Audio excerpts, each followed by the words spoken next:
ಕರ್ತನಾದ ಯೇಸುವಿನ ನಾಮದಲ್ಲಿ ನಿಮ್ಮೆಲ್ಲರಿಗೂ ನನ್ನ ಪ್ರೀತಿಯ ವಂದನೆಗಳು. ಈ 5ನೇ ತಿಂಗಳಲ್ಲಿ ನಿಮ್ಮೆಲ್ಲರನ್ನು ಕಾಣುವಂತೆ ಕರ್ತನು ನಮಗೆ ಕೃಪೆಯನ್ನು ಅನುಗ್ರಹಿಸಿದ್ದಾರೆ. ಈ ತಿಂಗಳಲ್ಲಿ ದೇವರು ನಮಗೆ ಎಲ್ಲ ವಿಧವಾದ ಕೃಪೆಗಳನ್ನು ಅನುಗ್ರಹಿಸಲಿ ಮತ್ತು ಎಲ್ಲ ವಿಧದಲ್ಲಿ ಸತ್ಕಾರ್ಯಗಳನ್ನು ಮಾಡುವಿರಿ. ಹಾಲೆಲೂಯ. ಸೊ ಈ ಅಂತ್ಯ ಕಾಲದಲ್ಲಿ ನಾವು ಜೀವಿಸ್ತಾ ಇದ್ದೇವೆ. ಈ ದಿನಗಳಲ್ಲಿ ನಾವು ಸತ್ಯವನ್ನು ಅರಿತು ಯೇಸು ಕ್ರಿಸ್ತನ ಬಲವು ನಮ್ಮಲ್ಲಿ ಇಳಿದು ಬಿಡುಗಡೆಯನ್ನು ಹೊಂದಿ ದೇವರಿಗಾಗಿ ಎದ್ದು ಪ್ರಕಾಶಿಸಿ ಅವರ ಯೋಜನೆಯನ್ನು ನೆರವೇರಿಸುವುದಕ್ಕಾಗಿಯೇ ಈ ಸತ್ಯಗಳನ್ನು ನಾವು ನಿಮ್ಮೊಟ್ಟಿಗೆ ಹಂಚಿಕೊಳ್ಳುತ್ತಾ ಇದ್ದೇವೆ.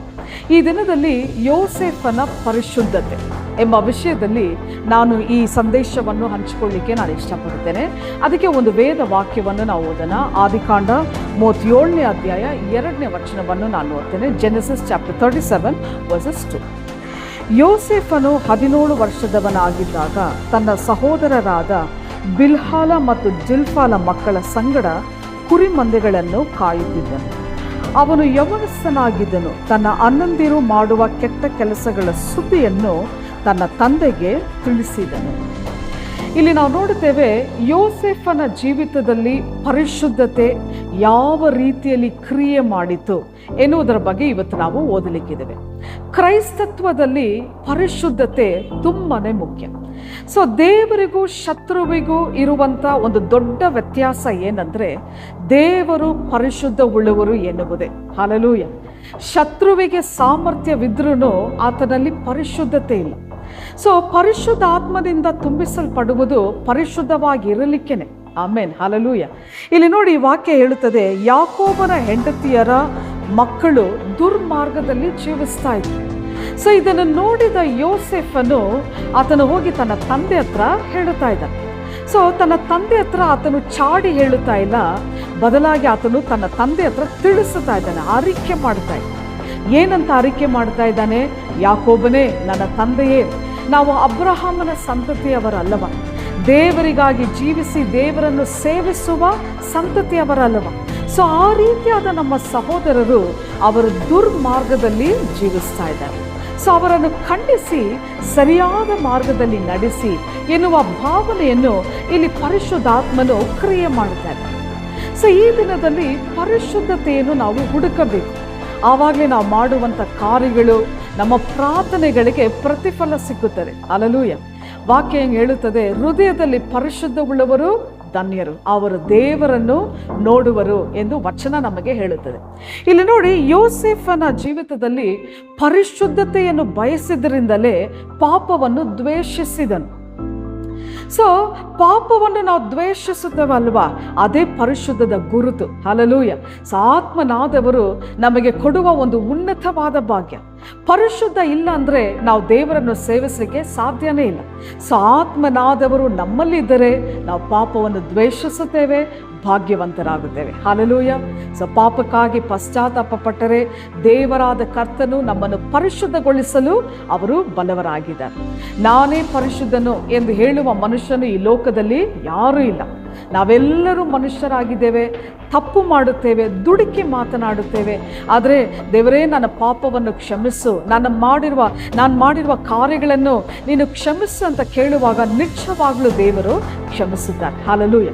ನೋಡಿ, ನಮ್ಮ ಜೀವಿತದಲ್ಲಿ ನಾವು ಪಾಪ ಮಾಡುವಾಗ ಇದು ಏನು ತಪ್ಪು ಎಂದು ನಾವು ಹೇಳುತ್ತೇವೆ. ಆದರೆ ಪರಿಶುದ್ಧಾತ್ಮನು ಏನು ಗೊತ್ತಾ ಮಾಡ್ತಾರೆ, ಇದು ತಪ್ಪು ಎಂದು ನಮಗೆ ಅರಿವನ್ನು ಉಂಟು ಮಾಡುತ್ತೆ. ಸೊ ನಾವು ಗ್ರಹಿಸುತ್ತೇವೆ. ಗ್ರಹಿಸಿದಾಗ ಮಾನಸಾಂತರ ಪಡುವಂತೆ ಪರಿಶುದ್ಧಾತ್ಮನು ನಮಗೆ ಸಹಾಯ ಮಾಡ್ತಾನೆ. ಹಲ್ಲೆಲೂಯ. ಹೌದು ಪ್ರಿಯ ಸ್ನೇಹಿತರೆ, ನಮ್ಮ ಜೀವಿತದಲ್ಲಿ ನಾವು ಪರಿಶುದ್ಧರಾಗಿ ಜೀವನ ಮಾಡಿದ್ರೆ ದೇವರ ನಾಮ ಮಹಿಮೆ ಹೊಂದುತ್ತದೆ. ದೇವರನ್ನು ಅನೇಕ ಜನರು ಅರಿಯುತ್ತಾರೆ. ಹಲ್ಲೆಲೂಯ. ಇಲ್ಲಿ ನೋಡಿ, ಯೋಸೇಫನ ಜೀವಿತದಲ್ಲಿ ದೇವರು ಪರಿಶುದ್ಧತೆಯನ್ನು ತಂದರೆಂದು ಅಮೂಲ್ಯವಾಗಿದೆ. ಇದು ಉನ್ನತವಾದ ಮಹಿಮೆಯಾದ ಆಶೀರ್ವಾದ. ಅದು ಮನುಷ್ಯನ ಜೀವಿತದಲ್ಲಿ ತರುವ ಬಲ, ದೃಢ ನಂಬಿಕೆ ವಿಶೇಷವಾದದ್ದು. ಹಲ್ಲೆಲೂಯ. ಯೋಸೇಫನು ಪರಿಶುದ್ಧ ಮಾರ್ಗದಲ್ಲಿ ನಿಂತನು.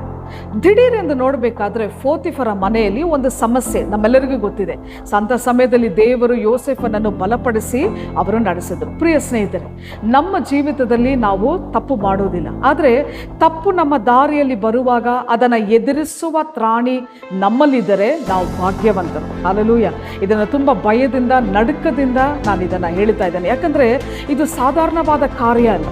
ಇಲ್ಲಿ ನೋಡಿ, ಯೋಸೇಫನು ಪರಿಶುದ್ಧದಲ್ಲಿ ಜೀವಿಸುವುದರಿಂದಲೇ ಆತನು ಪಾಪವನ್ನು ದ್ವೇಷಿಸಿದನು.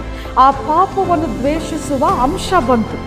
ಆದರೆ ಆತನು ಸೆರೆಮನೆಗೆ ಹೋಗುವ ಒಂದು ಪರಿಸ್ಥಿತಿ ಬಂತು. ಸೊ ಪಾಪವನ್ನು ಎದುರಿಸಲು ಒಂದು ಕ್ರಯವನ್ನು ಕಟ್ಟಲೇಬೇಕು. ಇಲ್ಲಿ ನೋಡಿ, ಯೋಸೇಫನು ದೇವ ಮಗನಾಗಿದ್ದನು, ಪರಿಶುದ್ಧ ಆತ್ಮದಿಂದ ತುಂಬಿಸಲ್ಪಟ್ಟ ವ್ಯಕ್ತಿಯಾಗಿದ್ದನು. ಸೊ ಆ ರೀತಿಯಾದ ಜೀವಿತದಲ್ಲಿ ಒಂದು ಅಂದ ಉಂಟು, ಒಂದು ಅಂತಸ್ತು ಉಂಟು, ಒಂದು ಜ್ಞಾನ ಉಂಟು. ಸೊ ಈ ರೀತಿಯಾದ ಕಾರ್ಯಗಳು ದೇವರ ನಾಮ ಮಹಿಮೆಗಾಗಿ ಇದನ್ನು ಮಾಡುತ್ತಾರೆ. ದೇವರು ಮಾಡುವ ಒಂದು ಉನ್ನತವಾದ ಕಾರ್ಯ. ಹಲ್ಲೆಲೂಯ. ಸೊ ಪಾಪವು ಹೆಚ್ಚಾಗುತ್ತಾ ಇರುವ ಈ ಲೋಕದಲ್ಲಿ ದೇವರನ್ನು ನಂಬುವ ಜನರಿಗೆ ಸಹಾಯ ಮಾಡಲು ದೇವರು ಬಲ್ಲವರಾಗಿದ್ದಾರೆ ಎಂದು ಆ ಬಿಡುಗಡೆಯನ್ನು ನಾವು ಭಾವಿಸಿದ್ದೇವೆ. ಯೋಸೇಫನ ಜೀವಿತದಲ್ಲಿ ಒಂದು ಉನ್ನತವಾದ ಸ್ಥಾನ ಬಂತು. ಇದು ದೇವರಿಂದ ಬಂದಿರೋದು. ಸೊ ಆ ರೀತಿಯಾದ ದೇವರಿಗೆ ನಾವು ಭಯಪಡಬೇಕು. ಸೊ ನಾವು ಭಯಪಡುವಾಗ ದೇವರು ನಮ್ಮನ್ನು ಬಲಪಡಿಸಿ ನಮ್ಮನ್ನು ನಡೆಸುವವರಾಗಿದ್ದಾರೆ. ಹಲ್ಲೆಲೂಯ.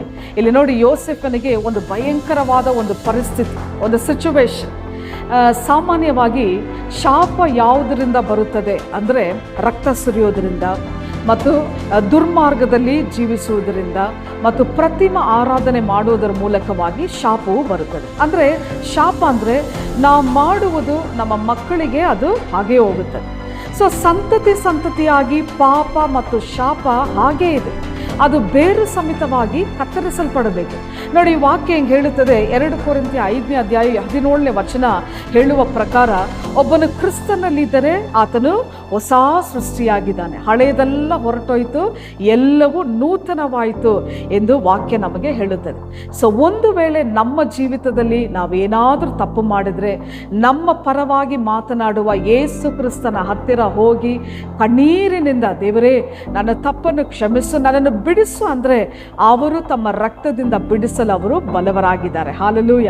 ನಮ್ಮನ್ನು ಪರಿಶುದ್ಧಗೊಳಿಸುವ ದೇವರಾದ ಕರ್ತನು, ದೇವರ ಮಗನಾದ ಯೇಸು ಕ್ರಿಸ್ತನ ರಕ್ತವು ಸಕಲ ಪಾಪವನ್ನು ನೀಗಿಸುತ್ತದೆ. ಹಲ್ಲೆಲೂಯ. ನಮ್ಮನ್ನು ಪರಿಶುದ್ಧಗೊಳಿಸುತ್ತದೆ ಎಂದು ವಚನ ನಮಗೆ ಹೇಳುತ್ತದೆ. ಸೊ ಈ ರೀತಿಯಾದ ಭಾಗ್ಯವನ್ನು ನಾವು ಹೊಂದಬೇಕಾದ್ರೆ ನಾವು ಪಾಪವನ್ನು ಜಯಿಸಬೇಕು. ಆಮೇಲೆ ನೋಡಿ, ಯೋಸೇಫನನ್ನು ಗುಲಾಮತನ ಮಾಡಲು ಪಾಪವು ತನ್ನನ್ನು ಹುಡುಕಿ ಬಂದಿತ್ತು. ಸೊ ಅಂಥ ಸಮಯದಲ್ಲಿ ಯೋಸೇಫು ನೆನೆಸಿದನು, ಇಂಥ ಒಂದು ಸ್ಥಾನಕ್ಕೆ ತಂದಿರುವ ನನ್ನ ದೇವರಿಗೆ ವಿರುದ್ಧವಾಗಿ ನಾನು ಈ ಕಾರ್ಯ ಮಾಡಿದರೆ ದೇವರು ನನ್ನನ್ನು ಕೈ ಬಿಟ್ಬಿಡ್ತಾರೆ ಎಂದು ಯೋಸೇಫು ಹತ್ತನು. ಅಂದರೆ ನಮ್ಮ ಜೀವಿತದಲ್ಲಿ ಒಂದು ತಪ್ಪು ಮಾಡಿದರೆ ನಾವು ಮೊದಲನೇದಾಗಿ ಪರಲೋಕಕ್ಕೆ ವಿರುದ್ಧವಾಗಿ ಮಾಡುತ್ತೇವೆ, ಅದಾದ ಮೇಲೆ ಮನುಷ್ಯರಿಗೆ ವಿರುದ್ಧವಾಗಿ ನಾವು ಮಾಡ್ತೇವೆ. ಸೊ ಈ 2 ಕಾರ್ಯದಲ್ಲಿ ನಾವು ಮಾನಸಾಂತರ ಪಡಬೇಕು. ನಾವು ಮಾನಸಾಂತರ ಪಡುವಾಗ ಪಾಪ ಕ್ಷಮಾಪಣೆಯನ್ನು ನಾವು ಹೊಂದುತ್ತೇವೆ. ಹಲ್ಲೆಲೂಯ. ಸೊ ದೇವರನ್ನು ಪ್ರೀತಿಸುವ ಜನರು ಕೆಟ್ಟದನ್ನು ಬಿಟ್ಟು ಪರಿಶುದ್ಧವುಳ್ಳ ದೇವರನ್ನು ಸೇವಿಸಲಿಕ್ಕೆ ಎಚ್ಚರಿಕೆಯಾಗಿರಬೇಕು. ಹಾಗೆ ಈ ರೀತಿಯಾದ ಜೀವನವನ್ನು ಜೀವಿಸಲಿಕ್ಕೆ ದೇವರು ನಮಗೆ ಹೇಗೆ ಸಹಾಯ ಮಾಡ್ತಾರೆ ಅಂದರೆ, ಒಂದು ವಾಕ್ಯವನ್ನು ನಾನು ಓದ್ತೇನೆ. ಯೋಹಾನ 16ನೇ ಅಧ್ಯಾಯ 7 ಮತ್ತು 8ನೇ ವಚನವನ್ನು ನಾನು ಓದ್ತೇನೆ. John chapter 16 verses 7 and 8. ಆದರೂ ನಾನು ನಿಮಗೆ ಸತ್ಯವನ್ನು ಹೇಳುತ್ತೇನೆ, ಕೇಳಿರಿ. ನಾನು ಹೋಗುವುದು ನಿಮಗೆ ಹಿತಕರವಾಗಿದೆ. ಯಾಕಂದರೆ ನಾನು ಹೋಗದಿದ್ದರೆ ಆದರಿಕರನು ನಿಮ್ಮ ಬಳಿಗೆ ಬರುವುದಿಲ್ಲ. ನಾನು ಹೋದರೆ ಆತನನ್ನು ನಿಮ್ಮ ಬಳಿಗೆ ಕಳುಹಿಸುವೆನು. ಆತನು ಬಂದಾಗ ಪಾಪ, ನೀತಿ, ನ್ಯಾಯ ತೀರ್ವಿಕೆ ಇವುಗಳ ವಿಷಯದಲ್ಲಿ ಲೋಕವನ್ನು ಒಪ್ಪಿಸುವನು, ಲೋಕವನ್ನು ಖಂಡಿಸುವನು ಎಂದು ವಾಕ್ಯ ಇಲ್ಲಿ ನಮಗೆ ಹೇಳುತ್ತದೆ. ಹೌದು ಪ್ರಿಯ ಸ್ನೇಹಿತರೆ, ಪಾಪ ಮತ್ತು ನೀತಿಯ ಬಗ್ಗೆ ಖಂಡಿಸುವರು. ಸೊ ಈ ದಿನಗಳಲ್ಲಿ ನಮ್ಮ ಜೀವಿತದಲ್ಲಿ, ನಮ್ಮ ಸಭೆಗಳಲ್ಲಿ ನಾವು ಮಾಡುವಂಥ ಅನ್ಯಾಯ ಕಾರ್ಯಗಳನ್ನು ಅವರು ಖಂಡಿಸುತ್ತಾರೆ. ಆಗ ಖಂಡಿಸಿದಾಗ ಮಾನಸಾಂತರ ಉಂಟಾಗುತ್ತದೆ. ಹಲ್ಲೆಲೂಯ. ಸೊ ದೇವರನ್ನು ಪ್ರೀತಿಸಲು, ದೇವರನ್ನು ಸೇವಿಸಲು, ದೇವರು ನೂತನ ಜೀವಿತವನ್ನು ನಮಗೆ ತಂದು ನಮ್ಮನ್ನು ಆಶೀರ್ವದಿಸಲು ಅವರು ಬಲವರಾಗಿದ್ದಾರೆ. ಸೊ ಈ ಅಂತ್ಯ ಕಾಲದಲ್ಲಿ ನಾವು ಜೀವಿಸ್ತಾ ಇದ್ದೇವೆ. ಉಜ್ಜೀವನಕ್ಕಾಗಿ ಅತೀಕವಾಗಿ ಪ್ರಾರ್ಥನೆ ಮಾಡಿರಿ. ದೇವರ ಪ್ರಸನ್ನತೆಯಲ್ಲಿ ಪ್ರಾರ್ಥನೆ ಮಾಡಲು ನಾವು ಕಲಿಯಬೇಕು. ಸೊ ನಿಜವಾಗಿಯೂ ಪರಿಶುದ್ಧ ಆತ್ಮನು ಅವರು ಕಾರ್ಯರೂಪ ಮಾಡಿದರೆ ಪಾಪ ಮತ್ತು ನೀತಿಯ ಬಗ್ಗೆ ಅವರು ಖಂಡಿಸುತ್ತಾರೆ. ಮಾತ್ರವಲ್ಲದೆ ಮಾನಸಾಂತರ ಪಡುವಂತೆ ಮಾಡುತ್ತಾರೆ. ಸೊ ದೇವರು ಪಾಪವನ್ನು ಕ್ಷಮಿಸಿದರು ಎಂದು ಆ ಅರಿವು ಉಂಟಾದಾಗ ನಮ್ಮ ಜೀವಿತ ಮತ್ತು ಎಲ್ಲವೂ ಬದಲಾವಣೆ ಆಗುತ್ತದೆ. ಸೊ ಈ ವಾಕ್ಯದ ಮುಖಾಂತರವಾಗಿ ದೇವರು ನಮ್ಮೆಲ್ಲರನ್ನು ಆಶೀರ್ವದಿಸಲಿ. And God bless you all.